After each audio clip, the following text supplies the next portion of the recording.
Somebody else, their ideal in their life is, if I just marry him, my life will be so happy. Ya Allah, I just want him. Just give me him.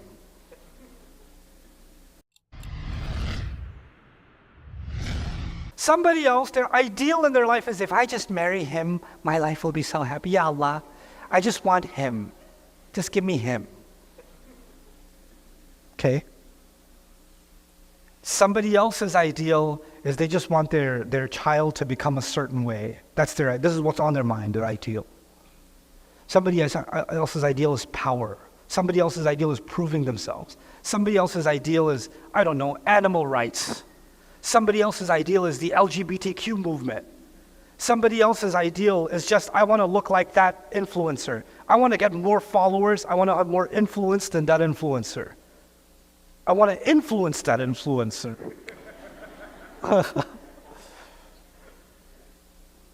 It's true. Human beings have ideals, don't they? Some ideals are pretty low. They're kind of petty, kind of pathetic even.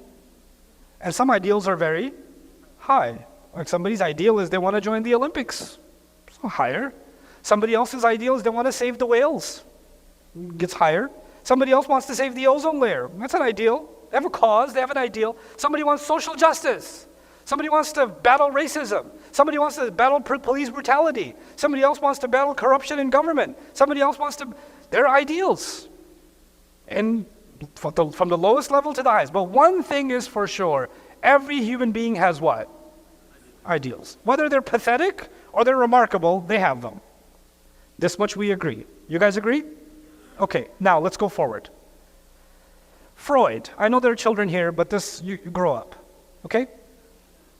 Freud answers the question, where do these ideals come from?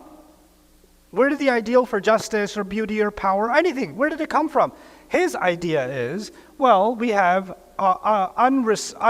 unmet sexual desires, and when human beings aren't able to meet their filthy desires, they come up with ideals to compensate as a substitute for those unmet sexual desires, and that's where religion, politics, morality, art, and science comes from. This is a khulasa of Freud. Okay, this is a summary of Freud. Okay, he's saying that's where ideals come from. Okay, and by the way, Freud also goes on to say, the objective of ideals is to provide human beings a substitute for thwarted urges in religion, politics, morality, and science.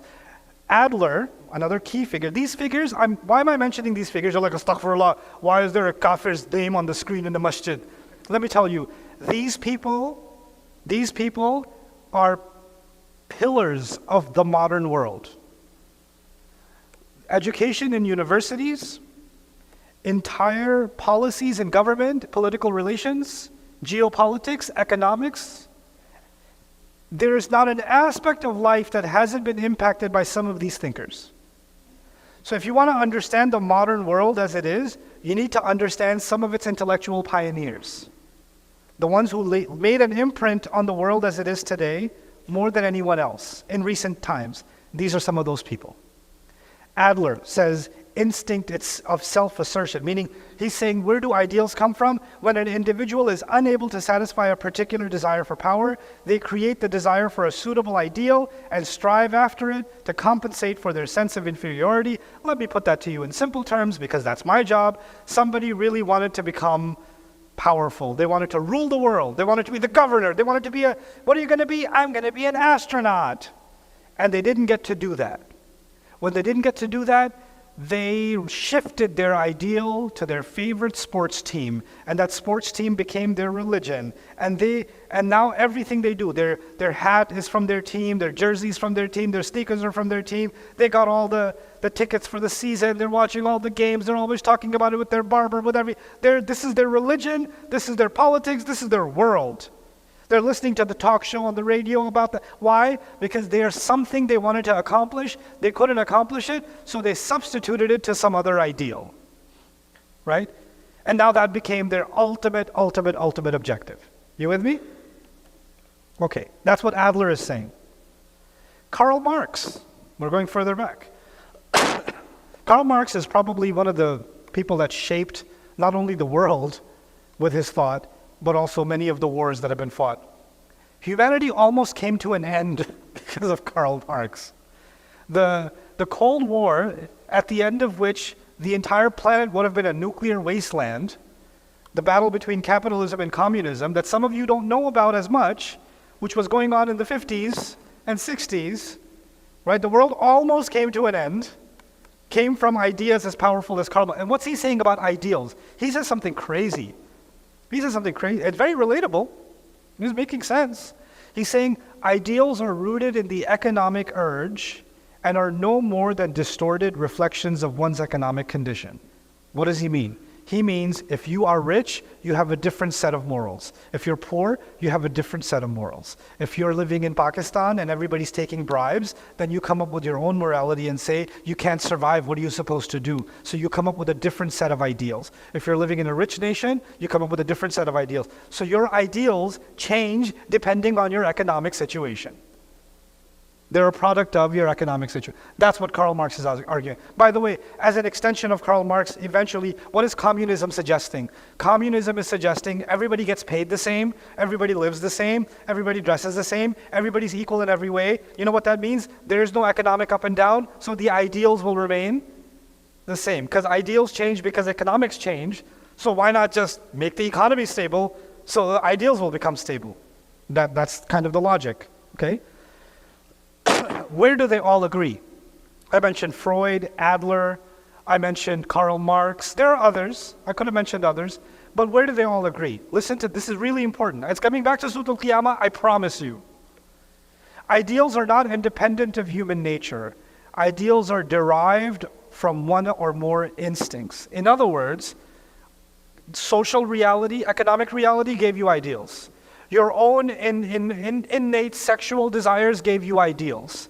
Your unmet psychology compensation gave you ideals. In other words, they are not, they are from within human nature. Now, why is this important? Let me explain why this is important. Because this leads us to materialistic atheism. And let me explain in simple language why. I really want you to understand why. Materialistic atheism means there is no reality outside of this universe. Yes?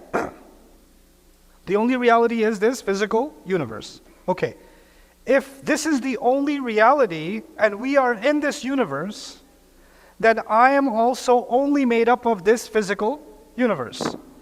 Which means my ideals were also developed just like I evolved, just like my cells developed. My ideals also developed in this physical universe. They're a product of this world. We created them.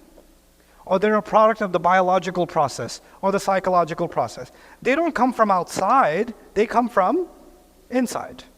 This is really important. Now, ideals cannot be anything but a random accident, as all of existence is a random accident. This is the atheistic view. In reality, conscience itself is a figment of our minds. By the way, this surah is going to talk about the guilty conscience, right? You cannot talk about the guilty conscience until you talk about the conscience itself. So let's talk about the conscience for a moment. Here's where the atheist is stuck. The atheist says all of the world is physics, particles. That's all we are. It's all particles. Okay, that means my entire body is also made up only of what? Particles. And my brain is also made up of particles. And the particles are governed by physics. So everything happening in my brain is also governed by physics, which means I have nothing to do with it. It's the laws of physics. So when I decide to do something, I think it's me who decided, but actually it was the laws of physics that decided. Because just like I don't control the electrons, and I don't control the neutrons, and I don't control the protons or the quarks, and I don't control the molecules, if I don't control the subatomic particles, how can I control the collection of them? I have no control. Physics is in control, which actually means there is no such thing as free will. It's just a figment of our imagination. Free will is imaginary. It's not real. That's where the atheist is right now. And as a result of that, by the way, if free will is imaginary, that means I am not responsible for my actions. Who's responsible? Physics is. Seriously, it's all physics. And if it's all physics, then there is no right and wrong. It's only physics. Because if there's no conscience, then there's no morality. It's only science. So just do what the particles do. Just go with the particular flow. Okay? This is the atheistic worldview. Now, the Quran's view. Let's contrast. Human beings possess the urge to pursue the ideals of beauty and perfection. I will add even more. Beauty, perfection, justice, gratitude, patience, virtue, generosity. Those are higher ideals, right? Human beings possess these ideals independent of nature. These ideals did not come from the physical universe. They came from something higher that is beyond the physical universe. We call it the ruh. We call it fitrat Allah allati fatara an-nasa alayha. The ruh was blown into this body. The body is from the physical universe, isn't it? It's made of clay. But the ruh, is it from the physical universe? No, and our morals, our ideals did not come from the physical universe. They came from beyond the physical universe. Okay, now this urge isn't a product of the physical universe. It is from beyond the physical, and it even, listen to this, it even has the power to dominate and subserve instincts. In other words, my body is just a more advanced version of a cow or a dog or any other animal. And all those animals have instincts. They have sexual instincts, they have appetite instincts, they have preservation instincts, don't they? They have herd instincts. Do I have those instincts too? Do you have those instincts too? Yeah, we do. Now, what the Quran is actually showing us is that this spiritual thing that was put inside us is more powerful than the instincts that I have. So even if I have animal instincts, this ruh can control them. It can dominate them. Now, this is the Quran's view. Now, why does this matter? I've decided to give you a break, but I'm going to give you a break after these 10 questions. I don't have the answers to these 10 questions in this series, but I want you to know the questions. Okay? Here are the questions. If ideals determine all of our behavior, what determines the ideals? Isn't that an important question? Because when a person sets the ideals, that decides all of their behavior. That's the question Karl Marx is trying to answer. That's the question Freud is trying to answer. That's what Adler is trying to answer. That's what your therapist is trying to answer. Why do you feel that way? Who did this to you? I'm sure it was your mother. Let's talk about your mom a little bit. You know what that is? It's Freudian psychology. In Freudian psychology, all human beings are broken, and you're going to have to spend the rest of your life unbreaking. That's it. You're imperfect and you're broken to begin with. We're going to talk about that when we get to Ayah 2 one day. When we get there. But we got to finish this. If natural instincts have the purpose of preserving life and the species, right? Instincts are there to preserve life and the species. Then what is the purpose of ideals? If God put ideals, if He put an instinct in the lion to perch before it attacks, He put an instinct in the bacteria to move the way it does. He put an instinct in the amoeba to procreate the way that it does, and to get nutrition the way that it does. He put an instinct in the flower to go for photosynthesis. He put instincts in them for their survival.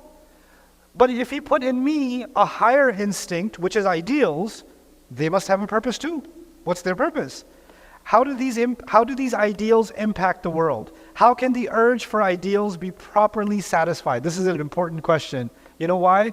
Because somebody came along and said, the ultimate ideal for humanity is Christianity and the Christian doctrine. And the world, huge parts of the world consumed it, but they couldn't digest it. It created too much chaos. So they rebelled against it. And they said, no, we need liberalism. We need liberation from Christianity. And so the Europeans rebelled. And then came, secular humanism. And now secular humanism came, and when it came with its own set of problems. And then they started seeing a class society emerge. And then communism said, there's too much class society. We need something that sets everybody equal. And so communism came, a new ideal. And when it came, it was spreading in the world like wildfire, man.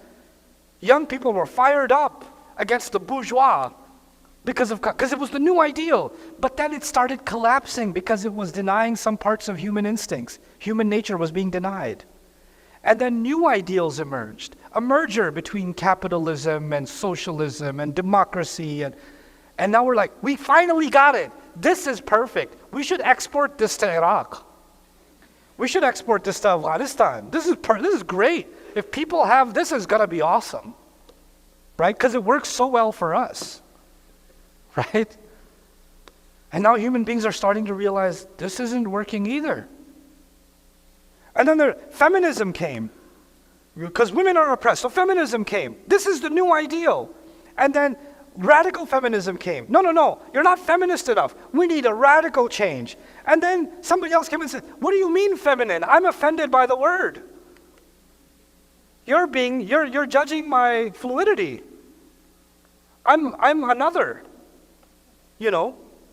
And so a new ideology came, and then a new idea. And you know what happens every time a new ideology comes? Every ideology is a reaction to something that wasn't being satisfied in the previous one. You see that? But every ideology is imperfect. And it has the germs that will destroy it inside it. And so it starts collapsing on itself. When people ask me, Ustad, what do you say about the LGBT? I say, wait. That's all I say. Wait. Why? Why? Because it's against fitrah, right? And guess what happens with anything that's against fitrah? It dies. It cannibalizes. Just relax. Just chill. Just watch the show. Just watch it rise, and then watch it what? Fall. Because when communism was rising, guess what Muslims were saying? What are we going to do about communism? What do we say about? And guess what happened to communism? Rise, and it fell. Ideals do not satisfy the human soul.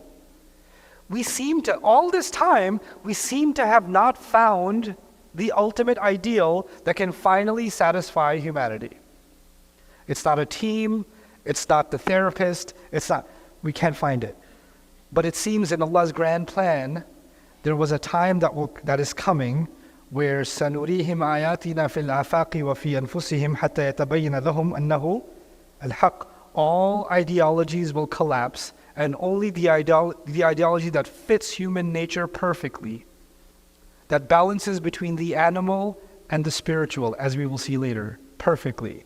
Only that ideology will survive in the end. To me, I'm actually fully convinced the world on its own, as it goes from one crazy ideology to another, is actually naturally taking a course towards Islam. It's like sometimes you have a teenage kid who's going really crazy, and the imam just says, just wait. And the kid gets really stupid, and then he feels really bad. And he comes back and says, I was really messed up. Now I'm memorizing Quran, and I'm taking care of my mother, and I massage her feet every day, and I can't believe I was that stupid. Does that happen? Yep, it happens. It happens. The world is a stupid teenager. Okay, it's going through its phases, and then it's gonna حَتَّى يَتَبَيَّنَ لَهُ أَنَّهُ الْحَقِّ. Okay? Do ideals change over time in a person's life, in society, across history? If they keep changing, what is their ultimate destination? Why? Well, why are there so many opposing ideals and ideologies while our instincts, the animal instincts, are all the same? Is the relationship between ideals and animal instincts, we do seem to carry both. We have animal instincts and we have ideals, and they seem to go against each other. How come? How do ideals impact politics, ethics, law, art, education, science, philosophy, and religion? By the way, do people's ideals impact these things? Yeah. Look at the war over school textbooks right now. Isn't that a war over opposing ideals? Right? Do ideals tell us anything about the purpose of all creation, of evolution, of a greater reality beyond creation? Can understanding ideals and their origin impact our understanding of physics, biology, psychology, personal and social, the unconscious mind, reason, intuition, prophethood, history, culture, civilization, war, revolutions? My God, our understanding of reality itself is based on ideals. I know this is very philosophical, I know. But it's important. I could just give you an inspirational, like Mufti Menk style talk. I love him. I'm going to send him a WhatsApp that I trolled you today. I'll send him a voice note. But anyway, but I need, something is happening. The world is getting stupider and smarter at the same time. I figured this out when I went to Pakistan. The dumbest questions I've ever heard in my life came from Pakistan. And the smartest people and the smartest questions I've ever heard in my life came from Pakistan. And I realized this is TikTok. TikTok will either make you dumber than you've ever been, or it'll make you smarter than you've ever. I met 12-year-olds that are smarter than me, that when I was 12, I was an amoeba compared to them. Like they're really smart. And then I've met 40-year-olds that are like, did you stop growing at the age of 3? What happened to you? Who did this to you? All right? But anyway, I'm going to keep moving. The pursuit of new ideals, actually, we already talked about this. It will break and make way for a new ideal. Okay, so thus far, if you're not asleep already, let's do this. Psychology and scientific atheism is arguing that consciousness comes from within physical nature. It is not from anywhere beyond the measure of physical reality, but after the theory of relativity, something happened. And Muslims didn't pay enough attention, except very few people.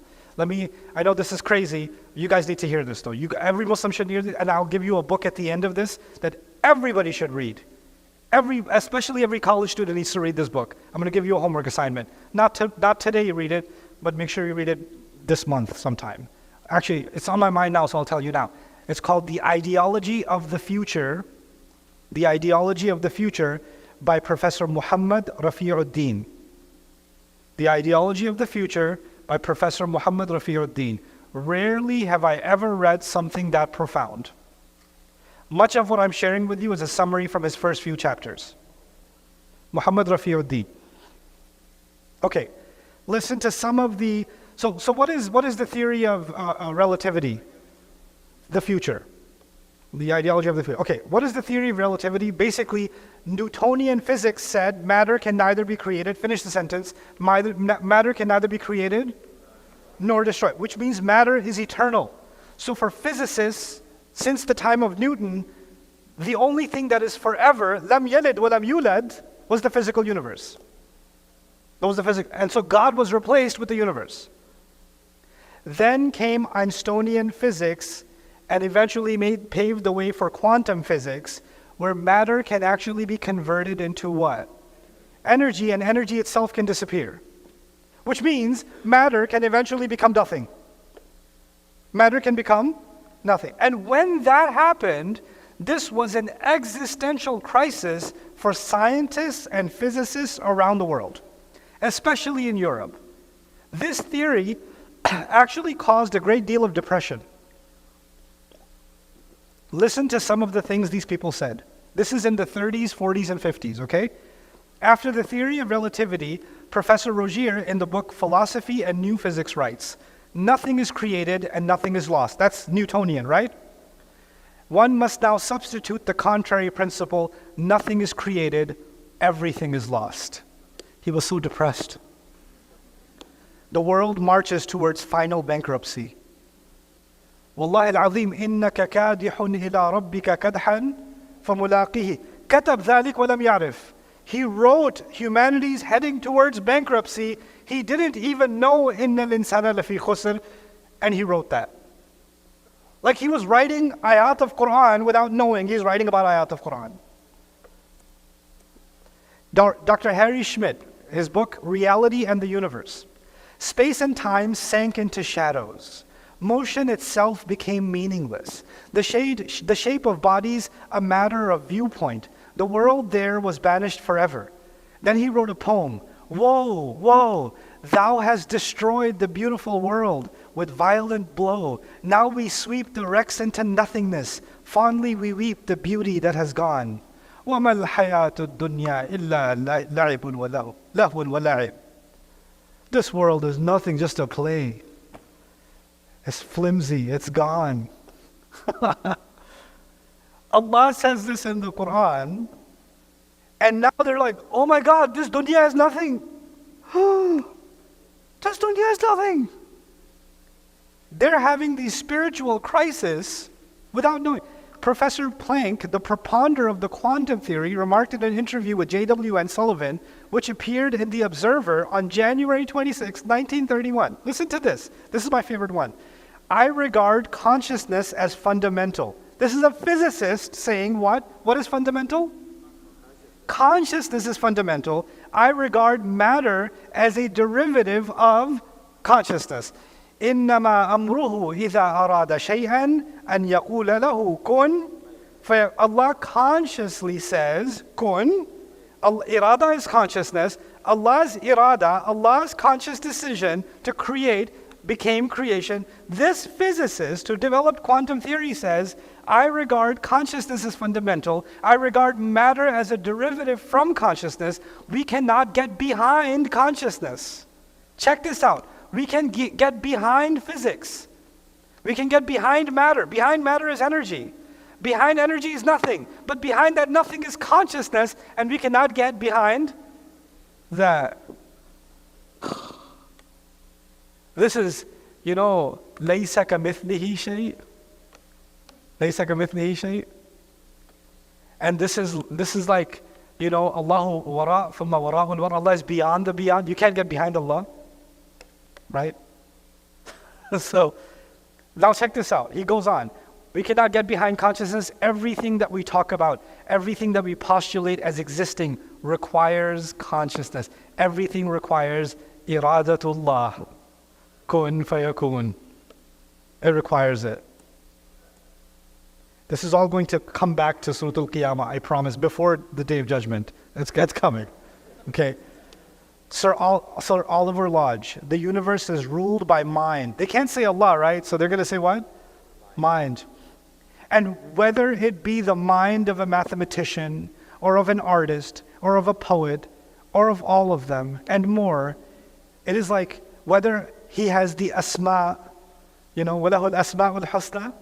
So he says, one of his asma must be he's al-hasib, right? And he's al-jamil, and he's al-musawwir, an artist, right? Aren't these Allah's names? Right?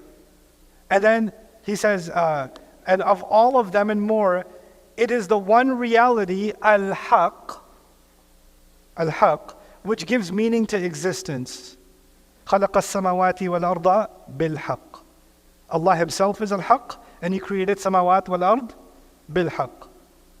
Enriches our daily task, encourages our hope, energizes us with faith, wherever knowledge fails, and illuminates the whole universe with immortal love. This is a physicist talking. A physicist. Nowadays, when you think of scientist, you immediately think atheist. There has been a suppression of the community of scientists that developed incredible spiritual insights because of quantum physics. And let me tell you why that happened. Because quantum physics for the first time says there's more to reality than matter. Right? Which means for the first time we had to acknowledge the ghaib. The ghaib, the unseen, became part of the scientific discourse. This was unprecedented in human history. Right? There's more. There's more. I know you're not bored because I believe in myself. Okay. Sir James Jeans, The Mysterious Universe. He writes, 30 years ago, we thought or assumed that we were heading towards an ultimate reality of a mechanical nature. Today, there is wide measure of agreement, which on the physical side of science approaches in almost to unanimity, meaning there's ijma' of the ulama of science, that the stream of knowledge is healing towards a non-mechanical reality. Meaning the world is not running itself. It's not just mechanics. The universe begins to look like a great thought rather than a great machine. Wow. Mind no longer appears as an accidental intruder into the realm of matter. In other words, this was the problem for the scientists. How can we have a mind? How can we have a free-thinking mind? This must be an accident of nature. Because nature itself doesn't have a mind. It's just physics. So for them, the fact that we have a conscious will, we have a mind, was an accident, right? Now look at what he says with that background. Mind no longer appears as an accidental intruder into the realm of matter. We are beginning to suspect that we ought rather to hail it as the creator or the governor of the realm of matter. Al-Khaliq, Al-Malik, Al-Musawwir, Al-Qahhar. This is what they're writing about. Yeah, sometimes you read this stuff and you read, Allah says in the Quran, He says, سَنُرِيهِمْ آيَاتِنَا فِي الْآفَاقِ وَفِي أَنفُسِهِمْ حَتَّى يَتَبَيَّنَ لَهُمْ أَنَّهُ الْحَقِّ. We will show them our signs in the horizons and inside of themselves until it becomes abundantly clear to them that it is the ultimate reality. And then you read these scientists like, wow, what Allah said is true. They're living examples of that ayah. The new knowledge compels us to revise our hasty first impression that we had stumbled into a universe which either did not concern itself with life or was actively hostile to life, meaning life is an accident. The old dualism between mind and matter, which was mainly responsible for the supposed hostility, seems likely to disappear. We discover that the universe shows evidence of a designing and controlling power that has something in common with our own individual minds. إن الله جميل يحب الجمال كتب على نفسه الرحمة. Allah says He wants rahmah. He wrote rahmah on Himself. And what does He say about it? About us? وَتَوَاصَوْا بِالصَّبْرِ وَتَوَاصَوْا بِالْمَرْحَمَةِ. Right? Allah has certain qualities. He's as-sabur. Right? He's al-hakim. And He wants us to have hikmah. He's al-alim. He wants us to have ilm. Right? Subhanallah. Okay. Almost done here. Okay, cool. Now let's look at what the Quran says. Why did I bring all of this up to you? Let me tell you. Now you're almost ready for your break. Scientists believe that the universe has no conscience. Yes? Then at the advent of quantum mechanics, many scientists began to realize there's a conscious designer behind all of the physical universe, which means all of the universe is acting consciously because it's being driven by a conscious mind. We call Him Allah. They don't say Allah, they say the mind, consciousness, but it's driven by consciousness. Now, as a result, actually, many scientists even purported the idea that the universe, every atom, has some level of consciousness. Electrons are consciously moving the way they're moving. Atoms are functioning the way they're functioning because they have a programming, they have a conscious mind. Okay, what does Allah say? From the very beginning of creation. ثُمَّ اسْتَوَى إِلَى السَّمَاءِ فَقَالَ لَهَا وَلِلْأَرْضِ ائْتِيَا طَوْعًا أَوْ كَرْهًا قَالَتَا أَتَيْنَا طَائِعِينَ. Allah told the earth and the skies, surrender willingly or unwillingly. And they said, we surrender willingly. Does that not demonstrate a consciousness attributed to the skies and the earth? Allah says, قالوا اتخذ الرحمن ولدا لقد جئتم شيئا إدا تكاد السماوات يتفطرن منه وتنشق الأرض وتخر الجبال هدا.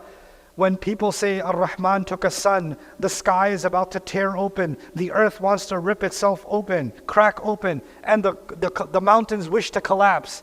When the sky wants to rip open and the earth wants to tear open, does that not demonstrate the unwillingness of the skies and the earth to even listen to a word of shirk?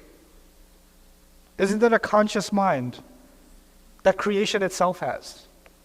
Listen to this. وَإِن مِّن شَيْءٍ إِلَّا يُسَبِّحُ بِحَمْدِهِ وَلَكِنْ لَا تَفْقَهُونَ تَسْبِيحَهُمْ.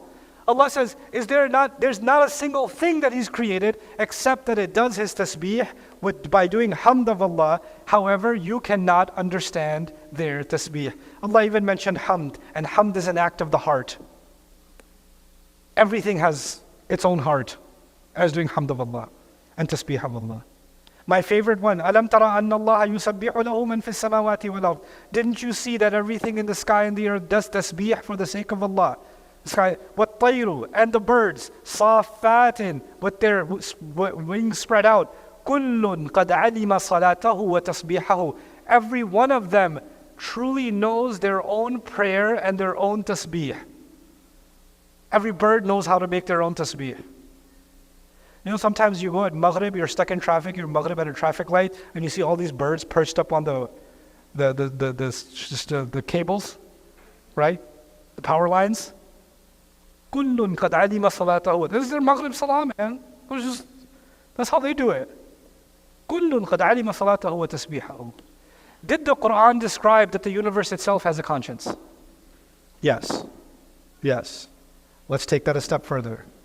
If every particle has conscience, the rock, this bottle, this cloth has conscience, it has conscience, then when the bacteria came on this planet, it had a higher level of conscience because it's working against gravity. It's working against the other matters of physics. It's fighting for life. The amoeba, higher level of consciousness.